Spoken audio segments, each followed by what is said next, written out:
జగన్ 5 ఏళ్ల పాలనలో పెద్దిరెడ్డి రామచంద్రారెడ్డి దోపిడీలు చూస్తే ఎర్రచందనం స్మగ్లింగ్ చేయడం, తన భూకబ్జాలు బయటపడతాయని ఏకంగా మదనపల్లె సబ్ రిజిస్ట్రార్ కార్యాలయాన్ని తగలబెట్టించడం, రైతులను బెదిరించి తక్కువ ధరకు తన డైరీకి పాల సేకరణ, అనుమతులు లేని ప్రాజెక్టులకు బిల్లులు తీసుకుని కట్టకుండా అర్ధాంతరంగా ఆపివేయడం, భూకబ్జాలు, అటవీ భూములు ఆక్రమించి వాటి మధ్యలో భవనాలు కట్టుకోవడం, లీజుదారులను బెదిరించి దౌర్జన్యంగా మైనింగ్ ప్రాంతాలను స్వాధీనం చేసుకోవడం, ఇలా చెప్పుకుంటూ పోతే కోకొలలుగా ఉన్నాయి. వైసీపీ హయాంలో జగన్ తర్వాత బాగా అక్రమార్జన చేసిన వ్యక్తి ఎవరైనా ఉన్నారా అంటే అది పెద్దిరెడ్డి అని చెప్పొచ్చు. ఇతగాడి ఆస్తి అనధికారికంగా 2 లక్షల కోట్ల పైనే ఉంటుందని అంచనా. ఇంకా స్పష్టంగా చెప్పాలంటే పెద్దిరెడ్డి కన్నేస్తే ఆ భూమి అతని సొంతమవ్వాలి, కాటేస్తే ఆ మనిషి పైకి పోవాల్సిందే. అయితే జగన్ అండతో పెద్దిరెడ్డి చేసిన మరో స్కామ్ బయటపడింది. చిత్తూరు జిల్లా చౌడేపల్లిలో రమణ అనే వ్యక్తి గ్రానైట్ క్వారీ లీజును చట్టబద్ధంగా పొందారు. యంత్రాలన్నీ సమకూర్చుకొని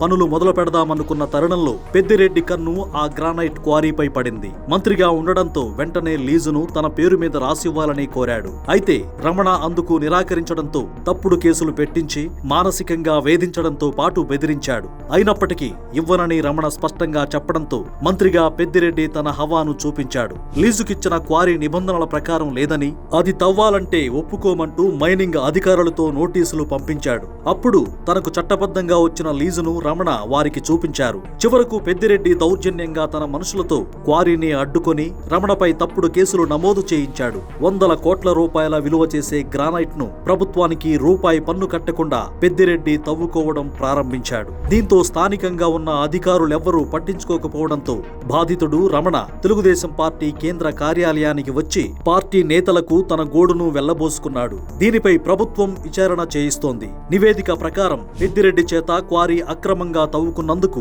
భారీ జరిమానాతో పాటు సినరేజీ బిల్లులు కూడా వసూలు చేయించాలని కూటమి ప్రభుత్వం నిర్ణయించింది. సినరేజీ బిల్లు అంటే గ్రానైట్ తవ్వుకున్నందుకు ప్రభుత్వానికి కట్టే బిల్లు. రమణ ఫిర్యాదుతో అంగబలం అర్ధబలం దండిగా ఉన్న పెద్దిరెడ్డి అనుచర వర్గం ఎదురు తిరుగుతుందో లేదంటే శరణు వేడుతుందో తెలియాలంటే మనం వేచి చూడాల్సిందే.